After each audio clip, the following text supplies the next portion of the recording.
Dans ma vie de jeune homme, dont je dépense le temps à dormir, manger et vous écrire, à vous, mes chers amours de chair et de sang, que je ne manque pas de réprimander à la demande de mon sadisme mordant, que j'ai volé à Sade, qui, au lieu de faire de cet état de jouissance qu'une cruauté égocentrique provoque, une petite passade, en a carrément formé un mot, le beau grain. Je commençais à vous vider le sac de ma vie avant que mes mots ne s'égarent dans une phrase plus longue qu'un jour sans train, mon existence de jouvenceau que j'apprécie mais dont je déplore deux problèmes récurrents et a priori éternels. Le premier de ces soucis-ci, c'est le manque d'inspiration dont mon imaginaire fait preuve parfois, alors qu'au lieu de dormir, il se gargarise de photographies de petits chats mignons tout pleins, à la tête plus penchée que la tour de Pise. Le second de ces soucis-ci, c'est l'attente de la mort, qui devrait montrer le bout de son nez le 21 décembre 2012. Mais la mort n'est jamais l'attente, ni l'attente, mais l'attente. Je m'excuse par avance de cet anachronisme chronométré, auprès ou au loin, selon que vous me lisez dans 2 mois ou 10 décennies, des insolents sacripants qui oseraient me lire en 2013. Mais j'y reviendrai. Cela dit, je trouve toujours l'inspiration, et je cherche encore la mort. Cependant, il faut voir comme elle me saute à l'égorge, cette muse satanique. Pas la mort, l'inspiration. À des instants souvent si inopportuns que je dois prétexter de prendre congé de mes congénères dans des endroits désertés, où je peux expulser mon désir impropre et impalpable de poser mes mots haineux noués dans mon cerveau. Mes idées, dont j'accouche sur la petite page de mon bloc-notes transportable, même aux heures nocturnes, au lieu de me coucher dans mon lit douillet, lourd de sa couette, que cette inspiratrice m'a donné. Le besoin, pas le bloc, pas la couette, que j'ai dû acheter moi-même, à cause de cette muse, féerique créature sulfureuse, qui me pousse à me procurer tout ce papier. Je ne peux le nier, même en bloc. Et celle-là, oh, je vous jure, elle m'agrippe maladivement, mais sans tout et sans éternuement. Plus gravement que ces groupies voraces de vocables, désireuses de me marquer pour un temps de leurs lèvres par une succion cinglée. Oui, elle me serre et m'assène un coup de marteau, si cassant sur le crâne, qu'alors pointent les boutades et les bosses, dont les premières provoquent de plus profondes douleurs que ces hématomes minuscules, que cet ustensile, autant utile que tueur de doigts, s'est appliqué à façonner. Là, je parle du clavier, hein, pour ceux qui n'ont pas suivi. Sans m'en apercevoir, alors que je ne vaquais à rien, vautré dans cette période de vacances prolongées, plongé dans l'insipide lecture des existences de ces satrapes stipendiables en puissance, je chutai de haut à la lecture d'une phrase sortie d'outre-tombe, que la résurrection a abîmée au point que certaines lettres ont été mutilées et d'autres accents cachés à leur E. Il n'y avait pas de A dans cette phrase, m'emmerdez pas. Une phrase si tabassée que j'ignore encore si je dois la décrire terne ou tarie. Une suite de termes si insultés, ponctionnés de sa ponctuation, que je crois que mon cœur a lâché pendant le parcours de ce chemin de croix, comme pour tenter de combler le vide évité par cette absence vile de virgules et de points.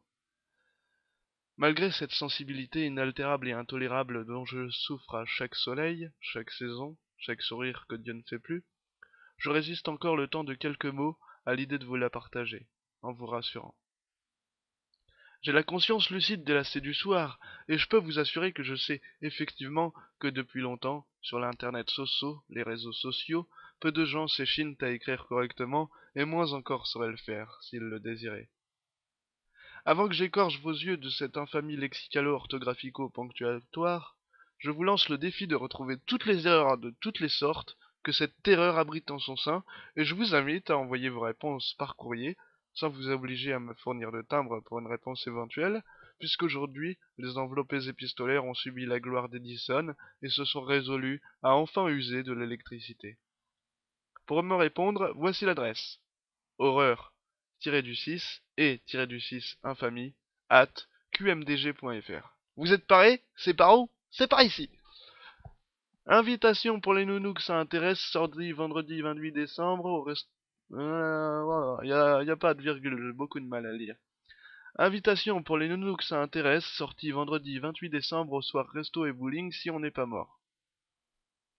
Si on n'est pas mort, conclut-elle.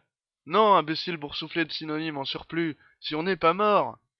En effet, je l'ai évoqué plus tôt. La majorité des mous qui croient tout ce qu'ils entendent ou voient, mais jamais ce qu'ils pensent, s'effrayent, se terrifient de l'achèvement d'un monde qui surviendrait, selon les dires, pour une raison unique mais effroyablement terrible, le 21 décembre 2012.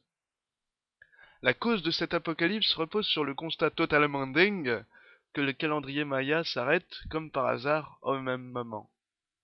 Or, vous le savez aussi bien que moi, depuis que nous avons conquis l'espace en polluant la lune de nos papatos, nous avons compris que de l'étude des astres et des anciennes civilisations, qui reposent sur l'observation assidue ou debout selon comme vous êtes confortable, de ces mêmes planètes, tantôt faites de roches, tantôt faites de gaz, tantôt surfaites, par les scientifiques défectueux qui, changeant d'avis comme de microscope, disent au même rythme que les coudrains d'un étalon déchaîné, c'est une planète, c'est pas une planète, c'est une planète, c'est pas une planète.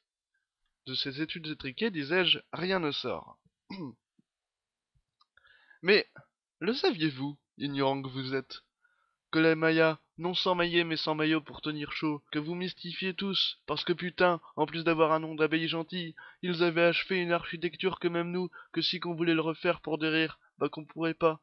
Saviez-vous comment elle s'est éteinte, elle qui avait étendu son calendrier, même pas de Noël, de l'avant ou de l'après, sur près de 1200 ans? Bah, elle a subi plusieurs sécheresses pendant un été, et pouf, c'était fini. Alors que nous, les canicules, nous les avons bien connues, bien surmontées, et même remerciées. Parce qu'elles ont étouffé, dans leurs déjections digestives et vomitives, les vieux vols invalides, nous allégeant de quelques retraites à pourvoir, que la dette ne peut plus se permettre, depuis fort fort longtemps. En tout cas, si l'héliocentrisme de notre univers laiteux doit casser sa révolution, si le monde doit cesser de tourner, il faut au moins que je m'exprime sur la chose qui compte le plus à mes yeux. Non, nul amour, nulle misère, nul souvenir de naguère. Je dois me délester de ce lourd fardeau que je porte sans tarder. Nom de Dieu, de cerveau nain, nénuphardé, de bugon phagocytaire paralysateur de l'exigence et de l'honneur dont cette femme, qui je le déplore appartient à ma famille, s'est vue détroussée. Comment a-t-elle pu s'enquérir de l'écriture écorchée et écrasée du mot moisi de bowling? B-O-W-L-I-N-G.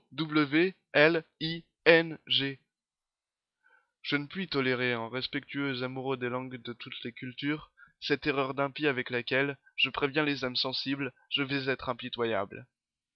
Ce terme représente déjà une telle infraction de langage, parce qu'anglicisme, qu'on ne peut se targuer d'y inventer un orthographe nouveau.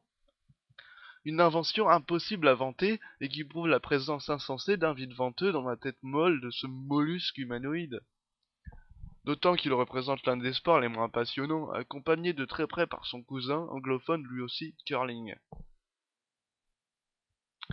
Cette pratique m'abattant toujours, ce divertissant ersatz de besogne du baba hébété qui s'abaisse à lancer une grosse bouboule, à saisir par trois doigts dans trois trous, dans un mouvement simiesque dont le choc de celle-ci contre le parquet provoque un séisme assourdissant, avant d'aller rejoindre au fond de la piste les Dicky prêtes à tomber, dont le joueur, pendu par un insoutenable suspense, captivé par la gravité, imite l'immobilité tremblante avec une exactitude propice à effrayer l'inventeur du miroir. Elle est qui tombe, et c'est le strike, c'est l'hécatombe, et on recommence, et la bouboule, mal dirigée par un mauvais mouvement de main, meurt en roulant dans la gouttière. Et on recommence, on remet ses doigts dans les trous, on recommence, le choc continue, on recommence jusqu'à percer le sol et les tympans de votre serviteur, qui choisit toujours de rester à l'entrée, parce que totalement rebuté par l'idée de porter ses chaussures de couleur dégueulasse, qu'en plus il faut louer, et dont la crasse n'a d'égal que le nombre de pieds qu'elles ont accueillis.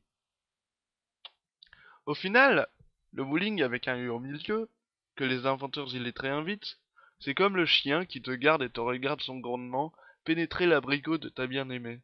Il te gêne, il te tue, mais tu ne peux rien y faire. Il te descend l'indécent tu.